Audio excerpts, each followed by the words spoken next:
Gaze reading where the greats drop by. Trendy authors tell us all the who, what, and why. Anyone can listen, cause we're spoiler free. Gaze reading, from Pulitzer stars to book club picks, where the curious minds can get their fix. So you say you're not gay, well that's okay. There's something for everyone. Gaze reading.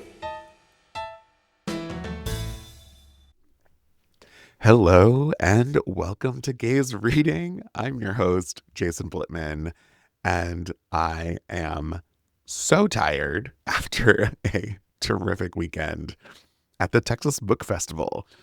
I was in conversation just this past Sunday with former Gaze Reading guests Asia Gable, whose book just came out last week and who's last week's guest on Gaze Reading, and Austin Taylor, whose book Notes on Infinity came out a few months ago. The three of us were in conversation yesterday in the basement of the Texas State Capitol, which was weird and amazing. If you've never been to a book festival before, I highly recommend. They are so special and really cool and a great way to connect with authors that you love and meet fellow bookish people.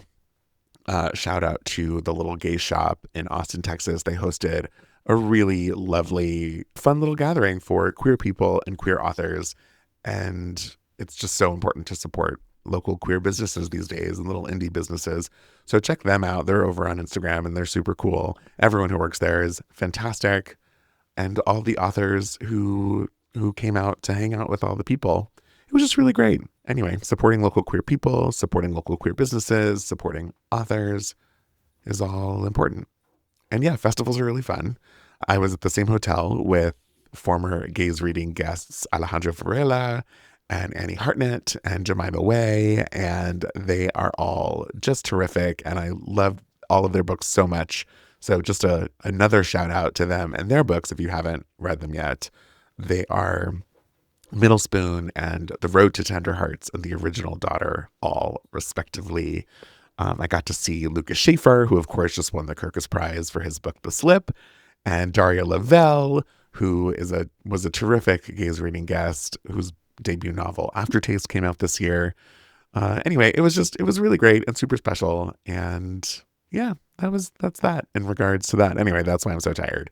But welcome to Gaze Reading for those of you who have never been here before. And if you are coming back, welcome back. And what is there to share? Okay, it is the November 11th. You have a couple more days to check out this month's Alstora book club pick, which is I Am You by Victoria Riddell. You could check out the link in the bio of the Instagram and in the show notes to go get a copy of that book through the Alstora book club. And we will be announcing the December book club pick on the 15th of November. Keep an eye out for that. And the best place, of course, to learn about all these things is on Instagram. So we are over at Gaze Reading on Instagram. We're on YouTube. We are all over the place for the most part. There's merch and there's a Substack. And yeah, it's been really great. You know, speaking of book festivals, I am so excited to be producing one in Palm Springs at the end of March. So March 27th through the 29th is the Palm Springs Book Festival. You could learn more about that at psbookfest.org. That'll be a super fun and exciting weekend as well in Palm Springs if you're looking for a little getaway. Well, today I have the delightful Gráinne O'Hare on the show talking to me about her new book, Thirst Trap. And my guest gay reader today is Brian Schaefer, whose book Town and Country, I feel like, has been all over the place. So both of their bios can be found in the show notes. They're both delightful humans. And I can't believe it's already practically mid-November. Thanksgiving is right behind us, or is just ahead of us, and I can't believe it. And this is my sort of jet lag, rambling brain going on. And I appreciate all of you for putting up with me. And now, please sit back, relax, and enjoy my conversations with Gráinne O'Hare and Brian Schaefer. Gráinne O'Hare, welcome to Gaze Reading. I'm so happy to have you. Thank you for having me. Here to talk about your book, Thirst Trap. This cover that I'm obsessed with. Me too. So for the people, what is your elevator pitch for the book? So Thirst Trap is set in Belfast. It's about 3 friends who all live together and have been best friends for a long time. It's set a year after the death of their 4th friend and 4th housemate, Lydia. And a year on, they're all struggling in different ways to process their loss and grow up. They're all either just about turning or about to turn 30 at the start of the novel. So yeah, it's about growing up, dealing with grief, dealing with life, not very well, often. It was like distressing reading the book simply because I was like, oh, this isn't about 23-year-olds. It's about 30-year-olds. And that's the stuff I was going through both when I was 23 and when I was about to turn 30. Yeah, I think I get that as well. Like, people say, oh, it's great to see like a coming of age novel that's happening when the characters are at this age. And when people tell me they related to it, I'm like, oh, that's lovely to hear, / I'm sorry, because I know what that's. So, yeah.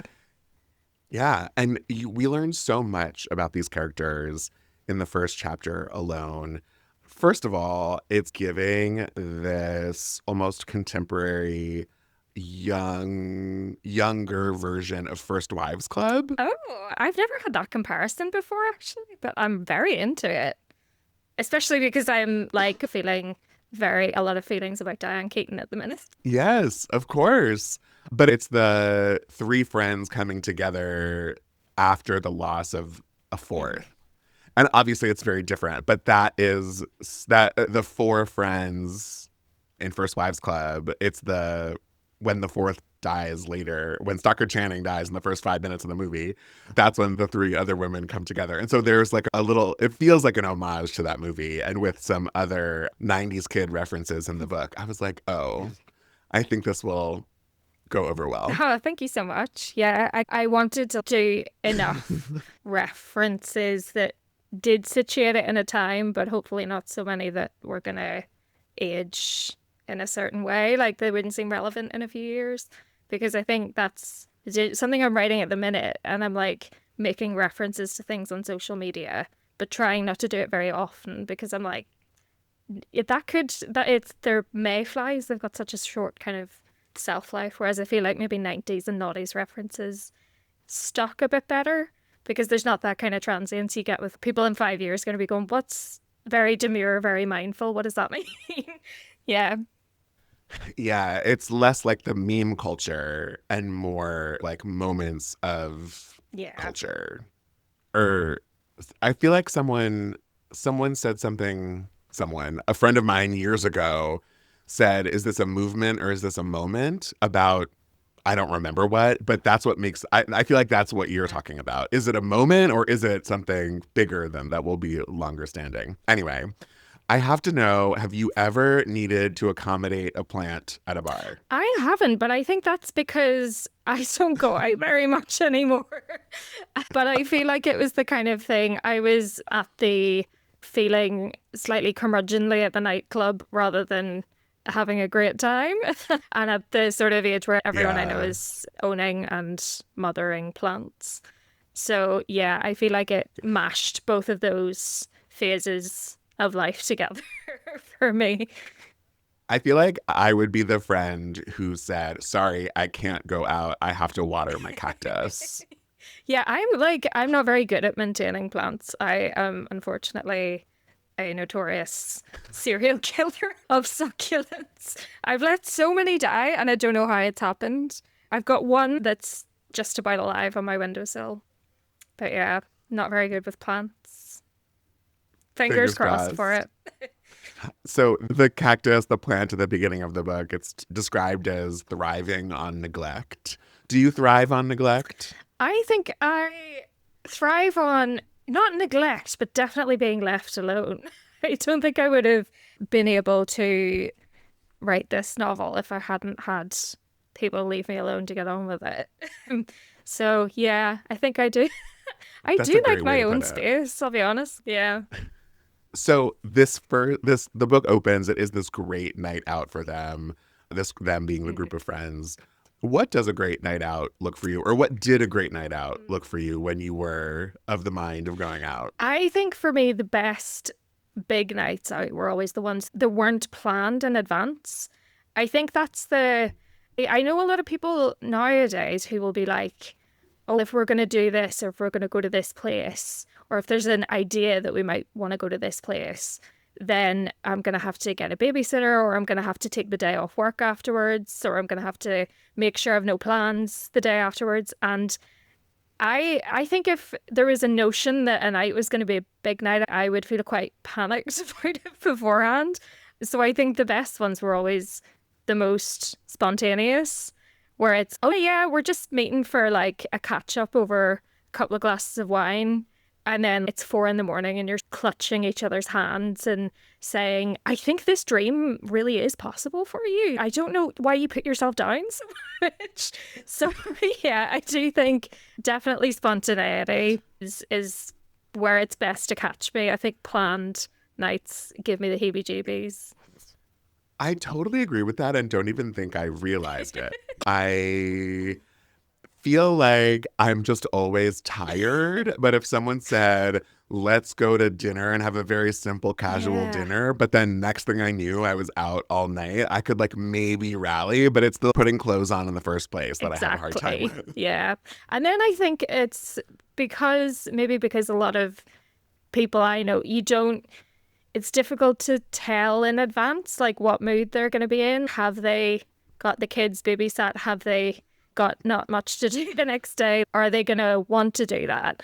And if you go into it with the mindset of we're going to be up until sunrise, then they put their coats on after 2.5 hours and go, yeah, oh, yawn, I better get home. I'm not feeling too energetic tonight. Then you're just like, oh, I put on a bra for this? Really? So, yeah. Oh my God, that's so funny.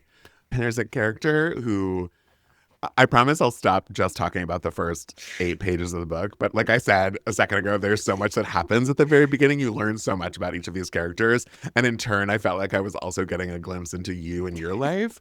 But there's a character who says that it is out of character for her to leave the bar when the ABBA mega mix is playing. Is that true for you? Were you the one on the dance floor being the dancing queen? 100%. Definitely for ABBA. I think I'm always gutted because there's a lot of very specific songs that I will want to dance to.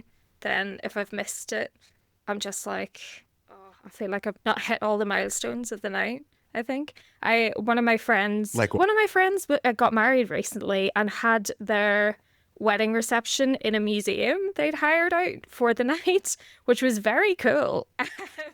And they asked everyone who was attending the wedding to make a suggestion for the playlist, because they said in the speeches, if you think the music's crap, it's your own fault.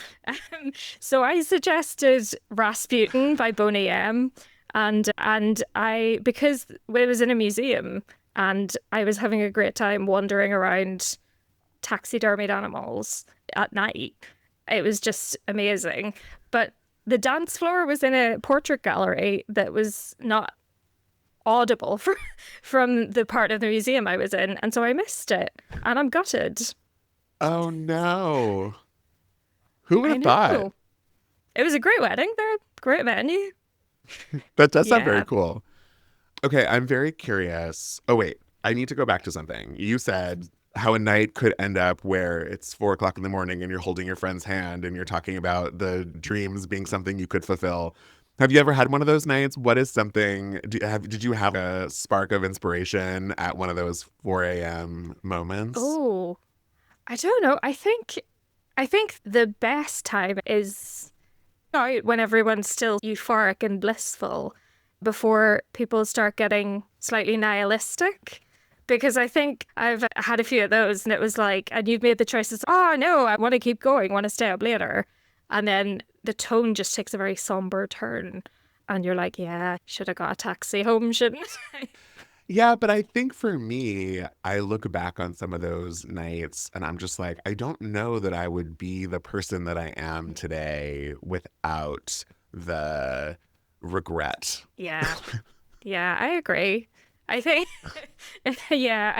it is that kind of thing of like, almost trying to pull yourself out of the regret by thinking about the story you're going to tell about it afterwards and the way you're going to repackage it over your next night out and say, oh, do you remember that time when we said we were going to do a run the next day, or when we said we were going to go sea swimming the next day, or when we said we were going to start a podcast together, which I've done quite a few times recently with one particular friend. Every time we've had a couple of wines together, it's like, we need to get on a Zoom and talk about that podcast we're going to do. But yeah, I think it is, amidst the regret, it's imagining yourself on the... How come it hasn't come to be? I know, I really should. I feel like I hate the sound of my own voice, so apologies for that. But I think it's getting the time together and getting an idea that isn't just two friends sort of chatting shit, which I think a lot of podcasts are. Chatting. But, Yeah, I understand. Yeah, the repackaging of the night is so funny. Though you are the one who just brought up having perhaps talked about going for a run the next morning. Girl, there is so much running in this book. Yeah.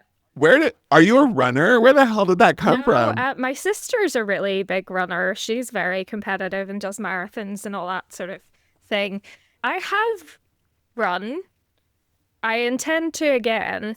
I do not currently identify as to get the bus.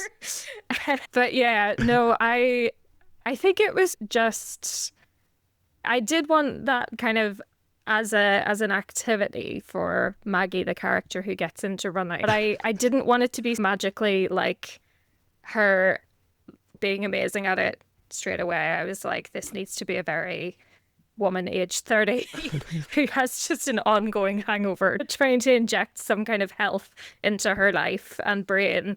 And that was where that came into it.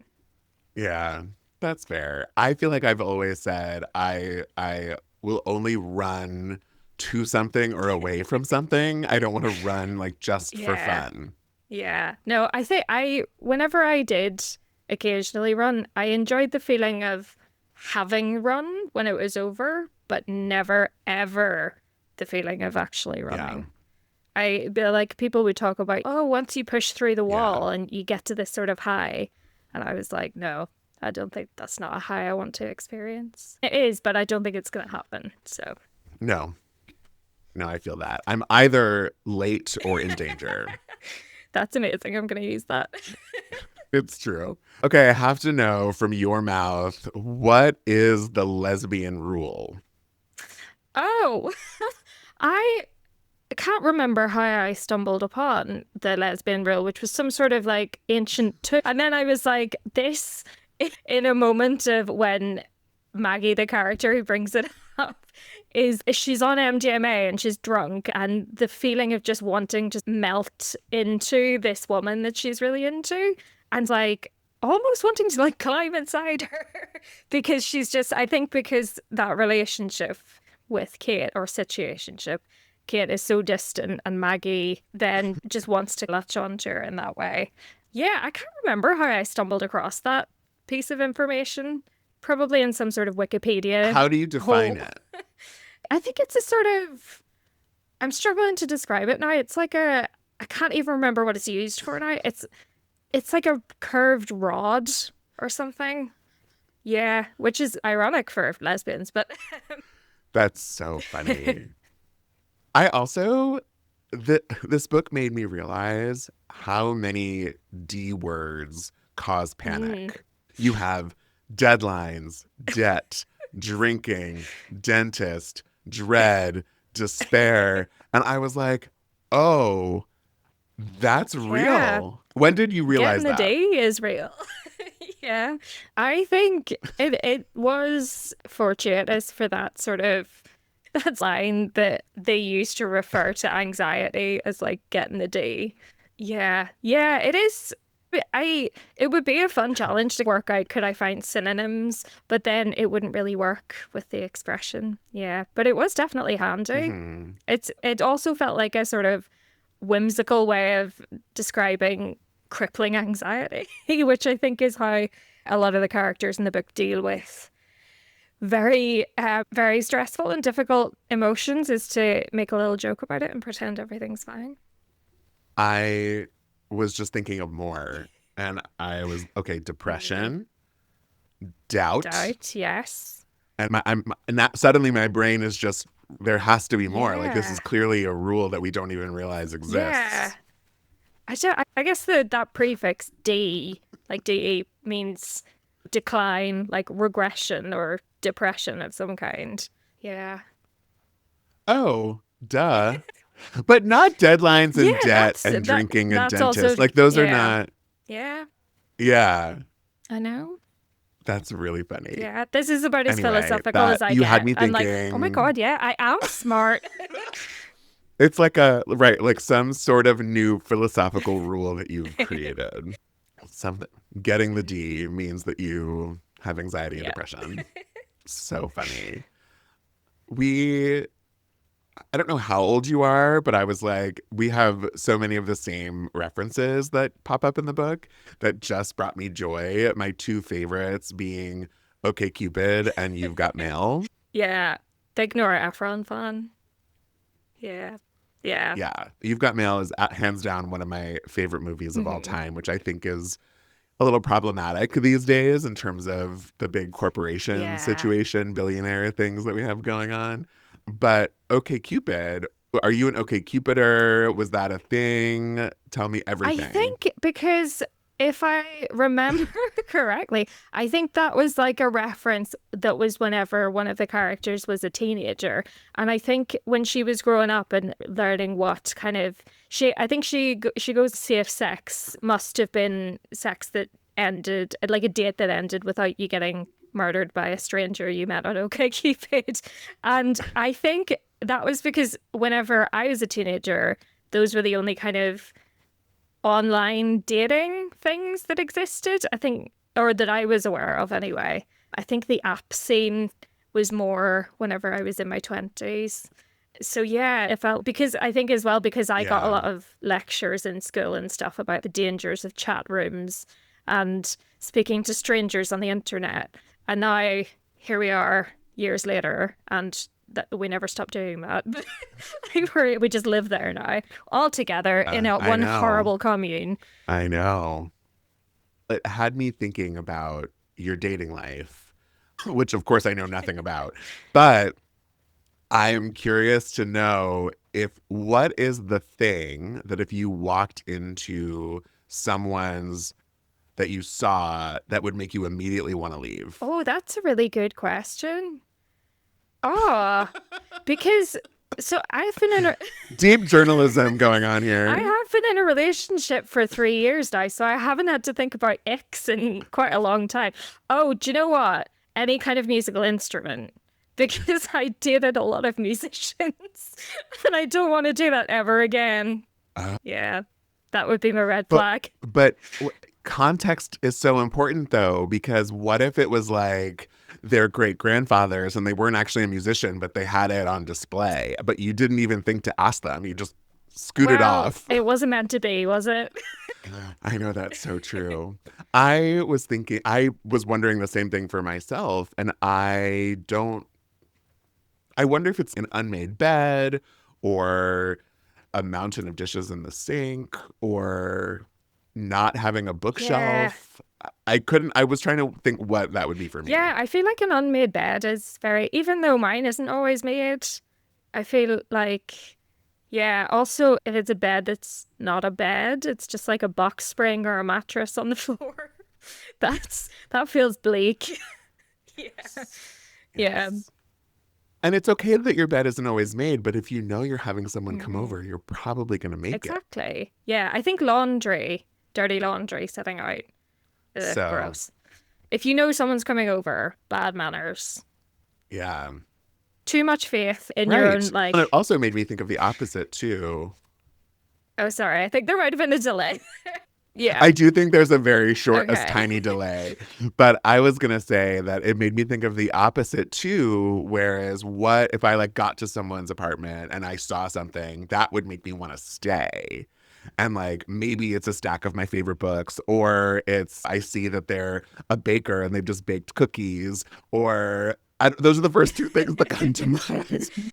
Yeah, I am just thinking as well, because the first time that my now partner came back to mine, I had just got back from like a trip. And so I had an open suitcase and most of my possessions strewn all over the room. So if I had used my rules on myself, I would never have seen me again. So maybe it's all meaningless anyway. Yeah, I don't know. Or maybe you're that Yeah, great. that's probably true, actually. Let's go with that. Yeah. Yes, it was such a good Yeah. date that it didn't matter what was Yeah. showing up. You talk about tequila being a young person's game. Say more. What is your trauma with tequila? That clearly came from somewhere. Do you know what? Tequila would have been my shot of choice. Sambuca was the one I couldn't do. I think after one of my friends, we went to a gig together in Belfast, and it was in a really horrible pub we were in beforehand. And she was like, she loved Sambuca, and she was like, I'm going to go and order us a shot of Sambuca. And she came back, A, with 3 shots each, and B, they didn't have any normal Sambuca. So 2 of the shots were cinnamon flavored Sambuca, which tasted like medicine, as if Sambuca doesn't already taste like medicine. 2 of them were banana flavored Sambuca, which was so gross. And I think the other 2 were strawberry. It was a very bizarre cocktail of mistakes that went on that night. But yeah, so No, this is terrible. yeah, so I always used to drink tequila. And I think maybe it was lockdown or something, or maybe it was just not drinking it for a while. Or maybe it was that it's more socially acceptable now to drink sort of milder shots like baby Guinnesses or tequila rose or something. But I'm now like such a baby. I can only drink really milky shots. So yeah, I think the last time I tried tequila, it did make me want to throw up in the street. You said milky shots, and that a follow-up question is, what the hell is chocolate tequila? Where did that come from? That sounded disgusting, but also I'm very curious. Yeah. I don't know if it was just a specific offering, if you can call it that, by one club called Limelight in Belfast at a particular time in my 20s. But yeah, not a good... Ugh, yeah, it wasn't nice. I don't think it was even that milky. There's no way they still serve I that. haven't been in a very long time. I have a Facebook, I never go on it anymore, and I went on the other day for the first time in months, and I had a notification that said Limelight Belfast has added an event that you might be interested in, and I was like, I very much doubt that. The Temple of Chocolate Tequila and Bad Decisions. That is so funny. Oh my God. That sounds like a great book title. There's so much about friendship, obviously, in this book, and what it means to know people for so long. And there is that sort of threshold of friend to family, and that no matter where the world takes you, that you know that there is the connective fabric, that you'll forever be a part of that person. What's your history with friends like? What's your friend group like? I think everyone's in a specific age demo, pre and post deep internet, have a really specific relationship to their friends. Can you share a bit about them? Yeah, I think whenever I started writing this book, I had just left Belfast, and I had a core group of friends that I'd been at uni with. And some of them were staying in Belfast, and some of them were, like me, were going off to different places. And I think there was like missing going out with them while I lived in Belfast. But then also we kept in touch a lot. Like we sent each other endless voice notes and almost every day. And so we kept in touch that way. So I think that's probably one way that if we didn't live in a social media age and have so much technology at our disposal, we maybe wouldn't have had that kind of connection that was maintained like after after we'd all moved away from each other that was more than just saying, oh, someone's engaged on Mhm. Instagram. We were just voice noting about like a lot of minutiae. And it was a lot more convenient than trying to kind of coordinate 4 or 5 people to all do a Zoom together. And I guess this was back before Zoom was such a huge thing as well, because it was pre-pandemic. Mm. But yeah, I think that, yeah, like every time I see my friends, there'll be like my friends from home, definitely. And the friends that I've made since moving to England, who have since moved away as well. I think there's a sort of, you catch up on the recent stuff and the new stuff, and then you start getting into kind of like plying through old ground, but it doesn't feel boring or repetitive. It's more kind of, I don't know if other people, if my friends feel the same or if other people feel the same. It's like reminding yourself that we're not losing the sacred texts. Like we still all remember those anecdotes that became part of our group lore and that we all still make references to. Anytime my friend Rachel, who was the one who bought me the Sambuca before, anytime she's like out with us or we're all at a wedding together and we'll be like, is Pam out tonight? Because 10 years ago she was like, I think I've got a drunk alter ego and she's called Angry Pamela. And so we're still talking about Angry Pam 10 years later. And it's because I think when we see each other again, we'll still keep reminding each other of those references. And it's like quoting a sort of beloved film or something to people, but it's your own lives. So that sounds quite wanky, but like quite pretentious. But yeah, I think it's just going back over. Yeah. No, I've never really thought of it like that before. And I think it's such a beautiful way to think about it because to me, my first instinct is to be annoyed that we're rehashing the same things or that someone's telling the same story, or it almost feels questioning my memory of something rather than, no, we're trying to keep those memories alive. And I think it's a really fun and special way to think about it. Thank you. Yeah. That's fresh in my mind now because I was at a wedding a couple of weeks ago and we were talking about Angry Pam. Yeah. And it made me glad that those texts are still very much.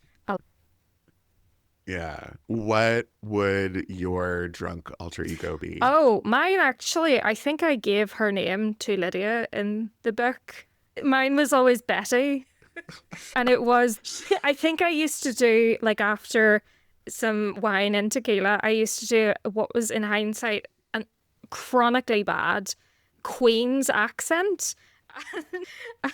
I used to put on a character of some sort of aging showgirl. I can start talking to. It feels quite topical given life of a showgirl, but I feel like I used to do that alter ego of giving people advice, and yeah, the OG life of a showgirl. I need a little glimmer of it. I need a tiny bit. What's a piece of advice you would give me as this aged showgirl? Oh my God. I think it was normally in the brand of Dump Him. The Britney Spears t-shirt. Yeah. It was probably like honey. I need to see the voice. I need to hear the voice. Come on, this is going to be here for all time. I cannot commit that to. Honestly, it was so bad. I'm also only any good at accents whenever I'm a bit pissed. So, yeah, I've made this mistake before where I'm like, I've done a brilliant impression when I'm drunk and then I try and recreate it sober and it's just not going to happen. And then I feel like I've bigged it up too much. That's because it's brilliant because everyone is true. Drunk and that's the only reason. That is true.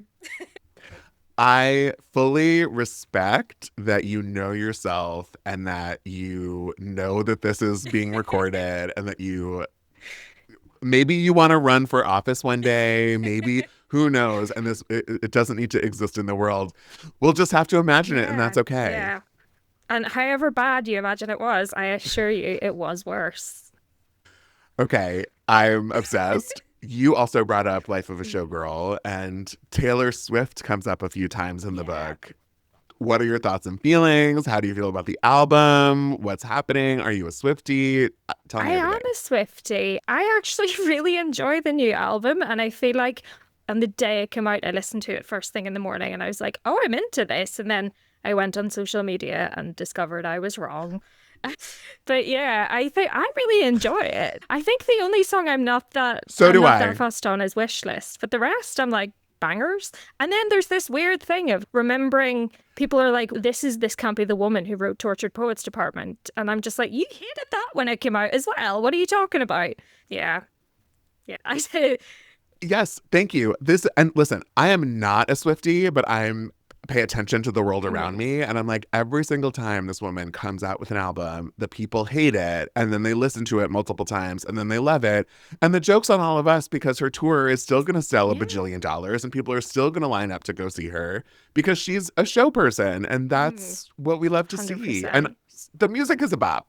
Yeah, I enjoy it. Someone asked me which era or which album I thought Thirst Trap would be, and I was like caught off guard, even though I should have thought about this ages ago, and I said Midnights, and I think I stand by that because Midnights was an album that was about learning that something wasn't serving you and that was something you needed to let go of, and a lot of late night ponderings and freakouts, and I was like, that's my book.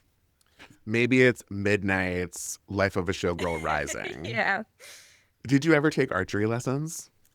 I did, actually, when I was 18. So they weren't booked. I think I was trying to think of the kind of thing I would have wanted to return to as it, like later in life, thinking, yeah, I was really good at that. Let's try that again. But yeah, I did with my sister. It was around about the time the Hunger Games came out as well, I think. So yeah, I think I was trying to What's so funny about that Katniss is Everdeen. Every once in a while that's so funny. Every once in a while, I will ask an author a question like that, knowing full well that, like, obviously books are fiction or fiction is fiction. And it is very unlikely that something like that happened in their real life. So I was not expecting you to say it. I was expecting you to roll your eyes and be like, no, Jason, that's made up because this is a book. I didn't book them drunk. I think me and my sister were teenagers and really wanted to do archery. So it was actually quite a wholesome. That's so fun. Pursuit. I am only now remembering that when I was at a summer camp when I was, 7 or 8 years old, there were like multiple activities throughout the day that you could sign up for. And one of them was archery. And I'm sure I was terrible at it, but who knows? I don't know if it was fun, but it's because sports when I was that young were not my thing. Yeah, I think I tried most sports and was middling at all of them. Yeah. I was good at archery, actually. Managed not to kill anyone. Success.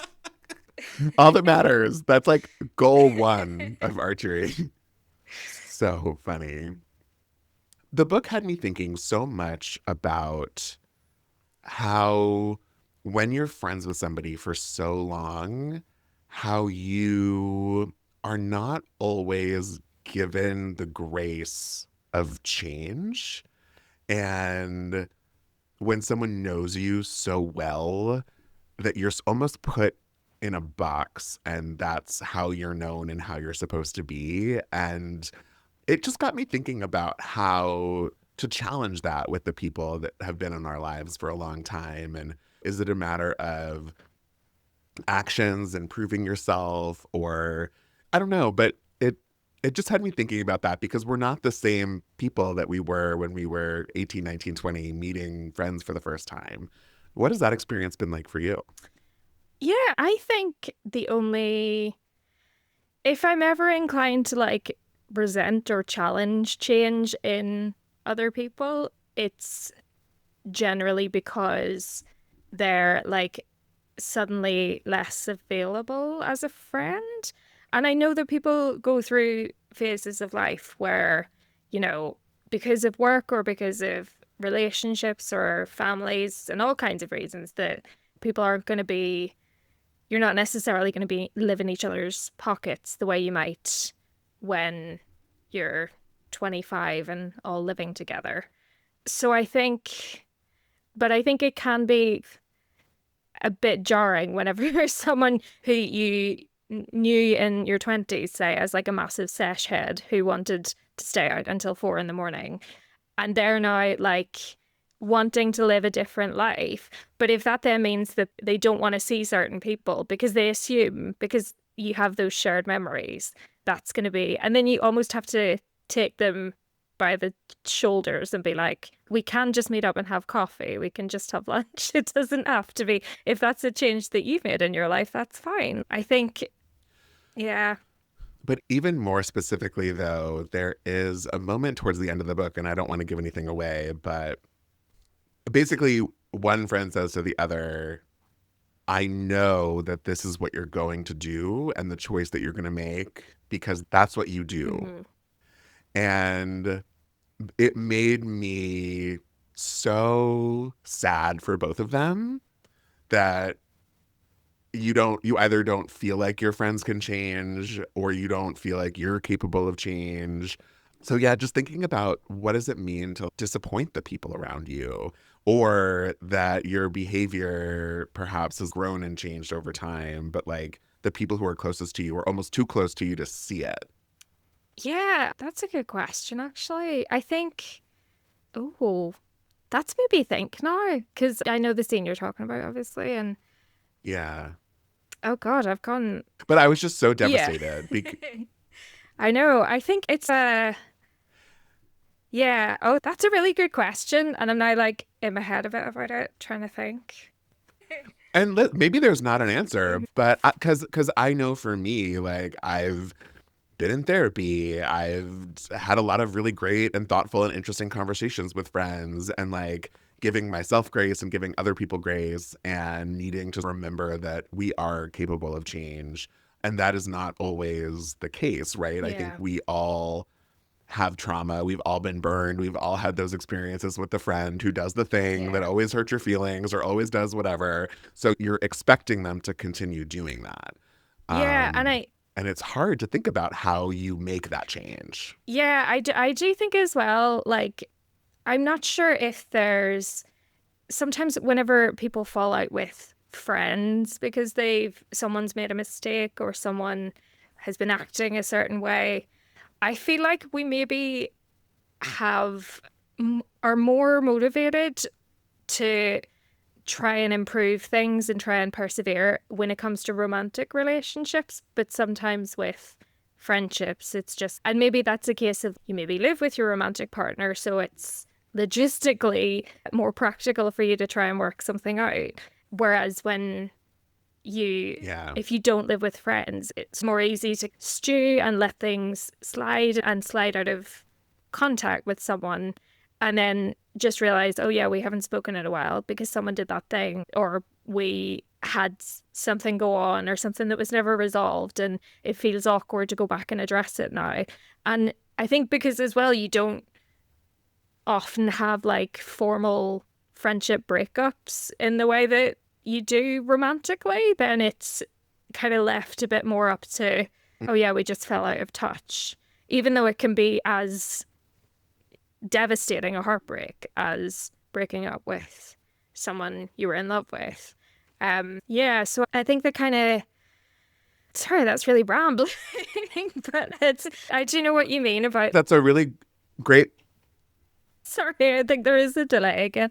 No, I do know what you mean about giving people space to know that they're able to change. And I think the same as in a romantic relationship, it's important not to, if you've forgiven someone for something and decided to move on and accept that they've changed, and it is important to not hang on to that, because I think it can be as toxic in friendships when, if you've got in the back of your head like, oh yeah, we fell out, but we've made up now. But then whenever someone makes a mistake, it's, she was always like this. Did I ever tell you about the time she did that? Or he did whatever. And yeah, so I think it definitely is important to, if you're going to make up, there needs to be some kind of letting go of that.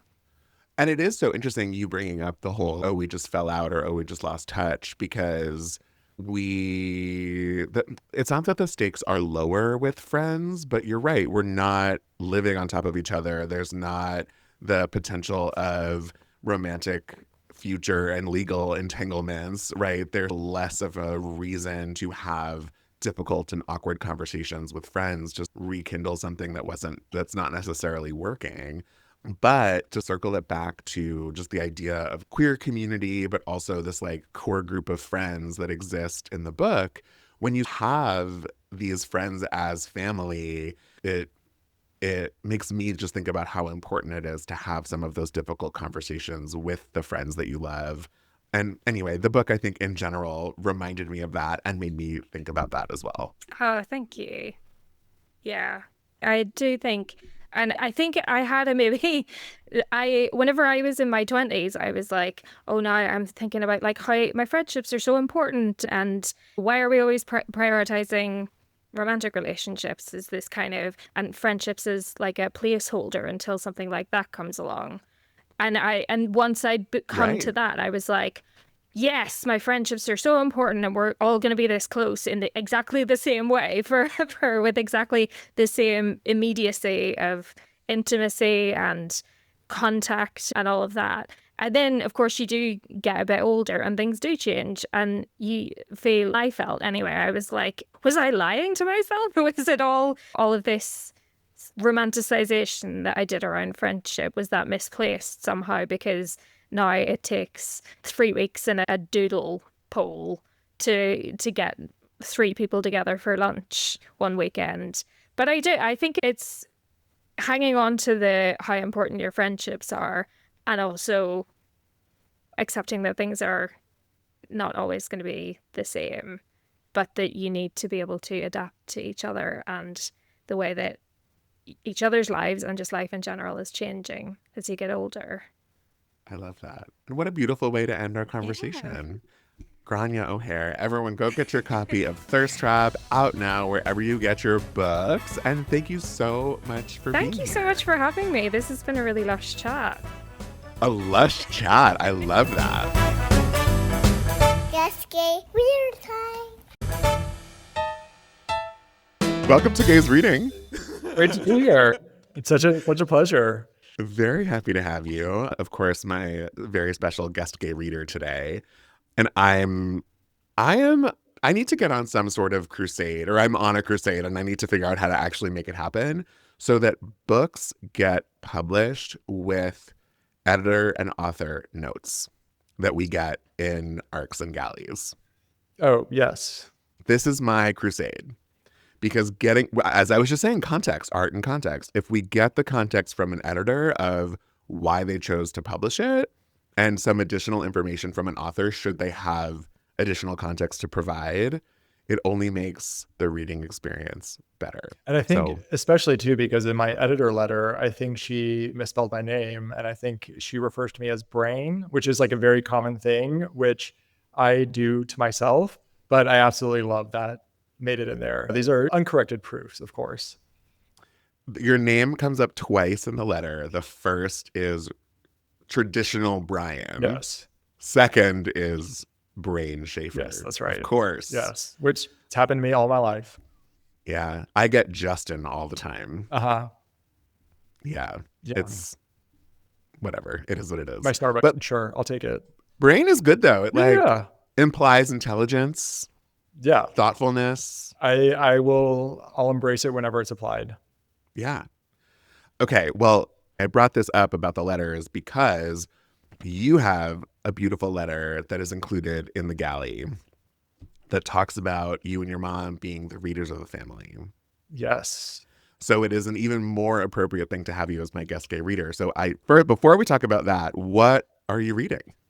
What am I reading? Well, kind of to how we started. I'm reading a lot of playbills these days. You know, like last night at Ragtime, that was the second piece of theater that I've seen this week. Actually, the third, although the first one was a kind of one-off, fundraising performance. It was J. Armstrong Johnson's I Put a Spell on You, which is the 10-year anniversary, his Hocus Pocus spoof. It's a fantastic dance extravaganza, but no playbill for that. But then the night before, I saw Little Bear Ridge Road, still in previews with Laurie Metcalf. So I was reading that. Controversial, but great. Yes, very. But she's extraordinary. She is just mesmerizing to watch. Last night was ragtime. On Friday, I'm going to chess, which will, and I like the playbills. I love the articles. I love like the mini 1-page profiles that they do. I love reading people's bios, how they cram in all their work, and especially the people who have won all these awards. And it's just a throwaway, like parentheses, Academy, Emmy, Tony Award. I love who they thank. There's a word count. Yeah. I love when Megan Hilty like totally just grabs Meryl Streep's biography for Death Becomes Her. All the different ways that people play with it. And I love seeing the whole team that kind of puts the show together. And I love like flipping to the back and seeing where everybody goes for their after theater meal. Is that sort of is that a routine? Do you go and are you flipping through the playbill before the show? Is it on the train ride home? It's a little bit of both. When I get to the theater, depending on the amount of time that I have, and I'm going to get a playbill 3 or 4 times this week. It's not going to change. It's still going to be the same articles, but maybe I didn't get to read one of the articles on Tuesday, so I'm going to get to read it on Thursday. I do love flipping through it on the subway home, especially if there's somebody in a show who surprises you and you don't know who they are. Who's this person that blew me away, that really landed this moment, that feels like a discovery, and I want to know who they are, where they've come from, and that discovery is always a pleasure. And Playbill kind of gives you that immediate ability to kind of to check them out and see who is part of the cast. Yeah. It tells a lot about a person, what they do and don't include. And I mean, I say this sort of selfishly, but I used to do casting for TheaterWorks USA, and it isn't uncommon for young actors to get their equity card from TheaterWorks as their first professional job. And they sort of forget that job ever happened or existed. And so when I flip through a playbill and I see someone credits a TheaterWorks show as their first job, or that they just did it at all, it sort of means like, oh, they're not forgetting where they came from, or they're not ashamed of where they came from. They understand the value of the work in general. There's someone who, she was an understudy in a Lortel production of Junie B's Essential Survival Guide to School. And she just made her Broadway debut this week in & Juliet. And she includes Junie B. Jones in her bio. And again, it just like means so much for all sorts of reasons. But it says a lot about her too. Yeah, totally. There are these mini histories of people. It's fascinating. Wow. What would your Broadway bio say? Are there fun things that you would want to include that you don't that wouldn't be in an author bio? Yeah, I think certainly in the High School Musical, when I won the award for Best Dancers, yes. that was in Damn Yankees, that was in Joseph in the Amazing Technicolor Dreamcoat. In a lot of ways, that was a little bit the stepping stones to how I ended up accidentally getting an undergraduate degree in dance. So I think my bio would look so arbitrary, and just the different swerves that I took, because it would be undergraduate at UC San Diego in dance. And then all of a sudden I'm working for an Israeli newspaper in Tel Aviv, all of a sudden writing dance coverage at the New York Times, and all of a sudden publishing a novel about gays upstate. None of it makes sense. None of it leads to anything else. So I think it would look odd and hopefully amusing. Well, and that's sort of the fun of these truncated bios. You really get those bullet points and you can imagine what the through line is and what this sort of little history is. Not that we need to like keep talking about it, but I'm sure we both have been reading playbills for a very, very, very long time. And an interesting thing to think about, that I assume you're a person who keeps your playbills. I assume you're a person who has revisited them every once in a while. Yes, of course. One sees the other. I get it. Looking back at a show that I saw 20 years ago and flipping through the playbill to see that Kelly O'Hara was in the ensemble of the national tour of Jekyll and Hyde, and reading her bio compared to obviously who she is now, it's just a really interesting time capsule too, to sort of see where people have come from and what their journey is, and to remind yourself as an art consumer the sort of work that you got to see once upon a time. Yes, absolutely. And to remember too, when I go to a theater now off Broadway, or someone in the ensemble, that one of these people could be in 10, 20 years, the person who is the headliner, the star, the above the title that I got to discover exploring. So what was that journey like for you, from obviously reader to dancer to journalist to soon to be published author? Yeah. It looks so arbitrary on paper, but along the way it made sense somehow. And, I think the way that I found my way to dance was through theater. It's because my parents were both theater fans, and they basically just played cast recordings at the home. And so I kind of fell into musical theater in high school. I really cannot sing, but the dance kind of came easily to me and I really enjoyed it. And that was something that I could contribute to a production. And so, especially in high school, they kind of grabbed me and put me on the front of the stage. And I recognized a love for it. And so when I went to undergrad, and I went as a communication major, I think my goal was some vague version of journalism, PR. I have no idea. But I started taking classes at the dance department. And again, they see a tall guy and they just kind of like throw you on stage in your first semester. But I also fell in love with the art form. And, when I studied abroad in Copenhagen, and I watched everything that the Royal Danish Ballet did and was just kind of blown away. We did not have that. We did not have that level of dance in San Diego. So that was kind of my first opportunity to see really world-class dance. And when I came back and decided to add a second major, one of the classes I had to take was criticism and aesthetics. And that was an opportunity where I first started engaging with dance through writing. And we were reading all the great critics and we were evaluating shows. And I found that I really loved engaging with it in that way. And the professor of that class, who also ran the dance department, she told me afterwards, as I was graduating, that, okay, if you want to pursue performance, you're improving and you'll find your way, you'll find a place for yourself. But dance needs writers, and maybe that can be your contribution. And it was the first time that I really thought about that, bringing together kind of the writing that I enjoyed with this art form that I fell in love with.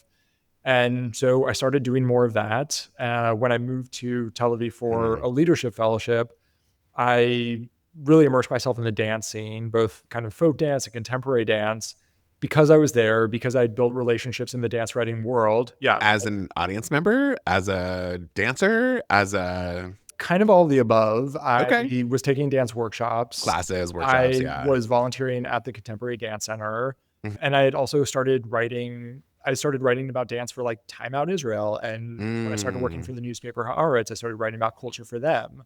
Because I had also somewhat separately joined the Dance Critics Association in the States before I left. I built relationships with people writing about dance at the New York Times. And how many people are in that association? Now I don't think it exists anymore. Because there were 6 people. I think it's defunct. I think the fact that I was in my mid-20s and had never held a professional dance writing position and yet still found myself on the board of the Dance Critics Association tells you everything about what that was. But it was also an incredible opportunity to, of course, like these people who I'd been reading for so long and I so admired, and I'm now kind of in conversation with them about dance. It was very exciting. And because I kind of had that affiliation, when I approached the New York Times to pitch a story about a dance company in Israel, they were open to hearing from me, and nobody else was bringing them that story. And so they let me write it. And it was the first story I ever wrote for a newspaper, was for the New York Times, which is it's like a total Trojan horse. I'm like jumping to the front of the line. I have absolutely no business doing that. But then once I have that byline, I can take that to anywhere. Yeah. And so it really just became the way that I was able to build a freelance career. And simultaneously, while I was there, I stumbled into a creative writing program in English and fell in love with fiction as well. It was the first time that I was...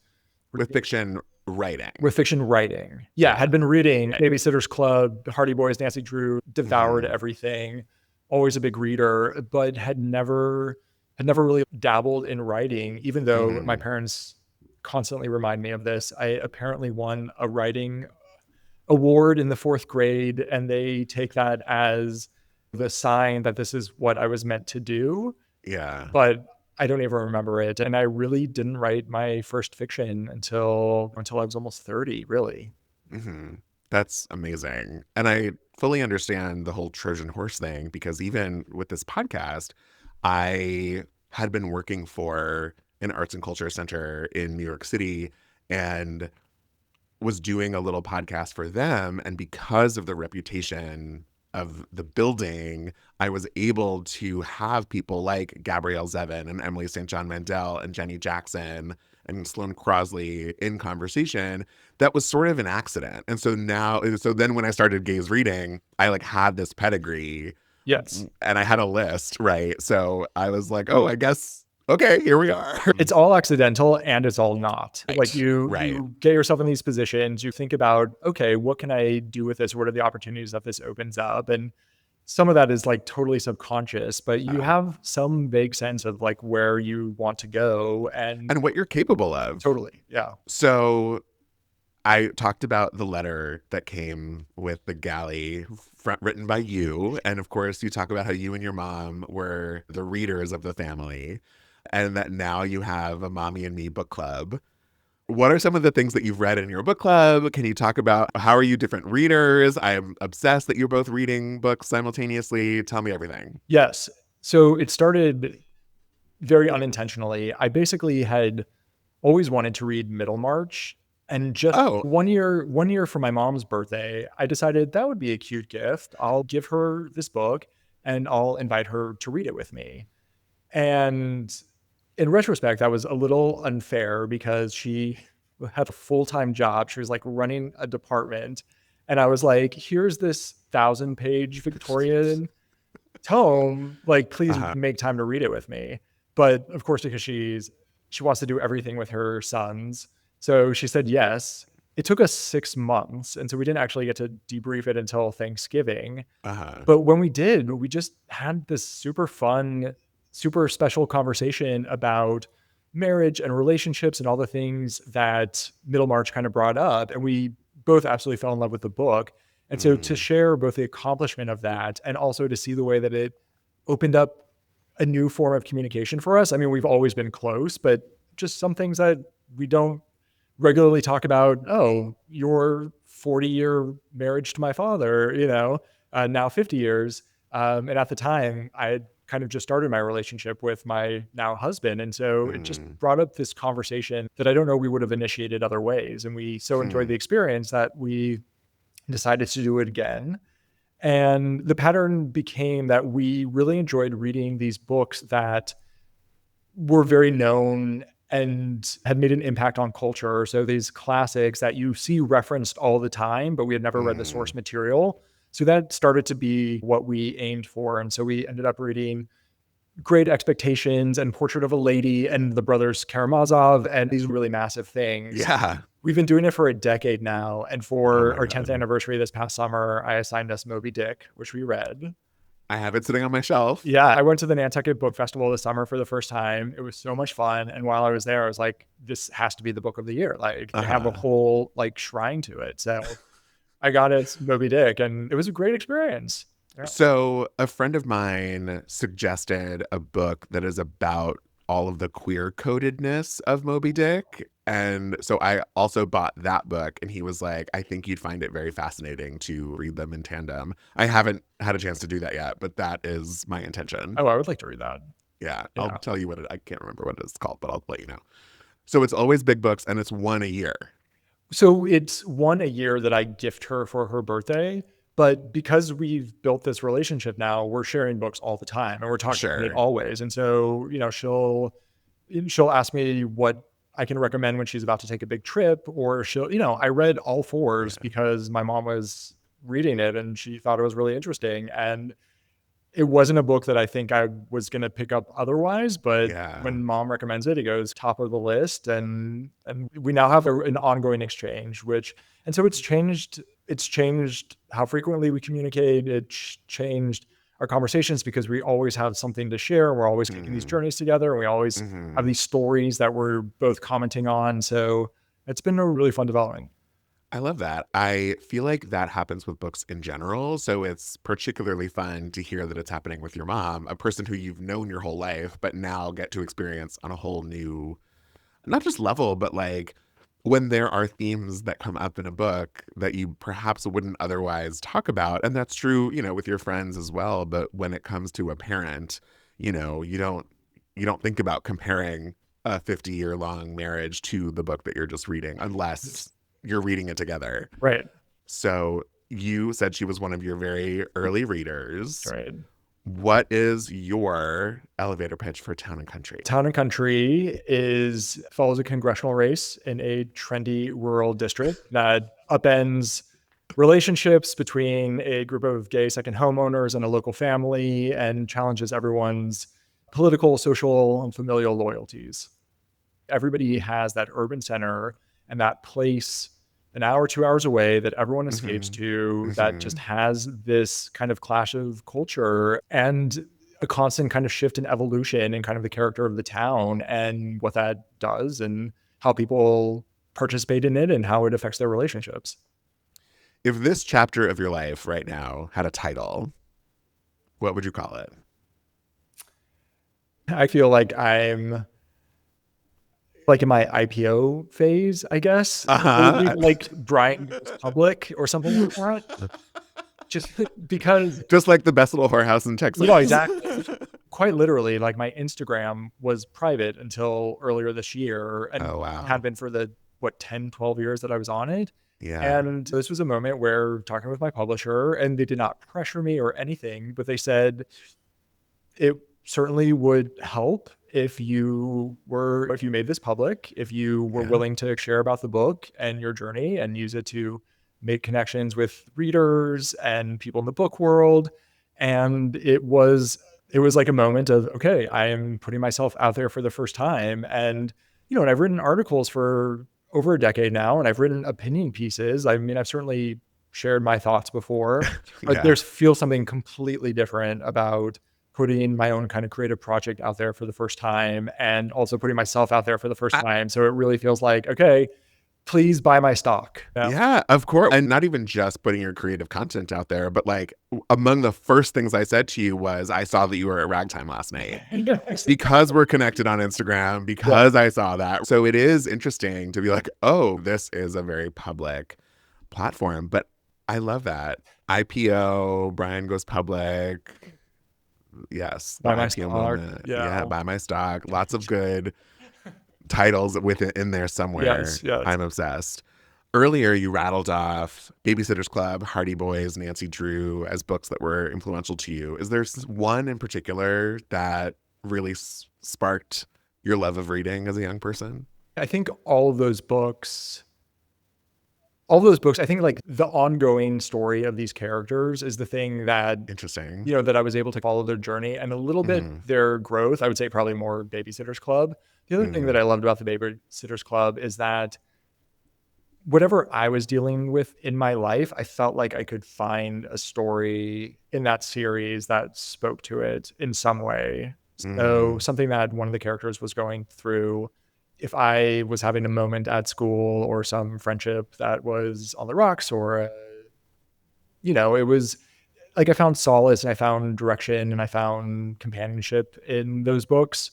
And I think they instill a love of reading and I think a habit of reading and kind of like the physical comfort with sitting there, flipping through pages and knowing that you can do it for hours and hours and take such pleasure in it, because I think it really is like a physical habit that we lose when we keep scrolling through our phones. And it is a thing that it's a muscle that you have to maintain. And I think when people say that, oh, I don't have time for reading, I think half the times it's, no, you lost the muscle for reading and you haven't worked it out. You haven't cultivated it. You haven't given it attention. When people ask me that, the first thing I say is I have to put my phone down. I have to put it away. I have to put it on Do Not Disturb. Any little buzz or anything distracts me. Yeah. It distracts me in the sense of I want to then look. Yeah, exactly. No, and I just make it a habit where the first thing I pick up in the morning is a book and the last thing I put down is a book, which is also just good for mental health, is to not have a news flash be the first or last thing that you see. The news is no less horrific, but if you start with a story, you have already like entered into a different space that, at least for me, makes me able to receive whatever news is going to come through the day. And Yeah. so to know that I'm going to return to that story and I'm going to be with characters, I'm going to be in this beautiful world as the last thing I do, that's been helpful. And it also keeps you, even if you only get to read a page in the morning, a page at night, Right. it keeps that momentum going. So you actually do make your way through a book. Yeah, exactly. That's slow and steady wins the race. Yes. You just have to do it. Yes. The emails will be there. The news will be there. No matter what, jump into a book. And that book can be Town and Country by Brian Schaefer or Brain Schaefer, depending on Either where way. you're buying your book. Either way. Either way, I know both. dyslexia friendly. It's all great. Brian, thank you so much for being here. Thank you for being my guest gay reader today. Thank you for having me. It was such a joy. Thank you, Gráinne. Thank you, Brian. Everyone, have a wonderful rest of your day. Like and subscribe wherever you get your podcast. It means so much. Thank you for being here, and I will see you later this week with the announcement of the December book club pick. All right, everyone. Bye.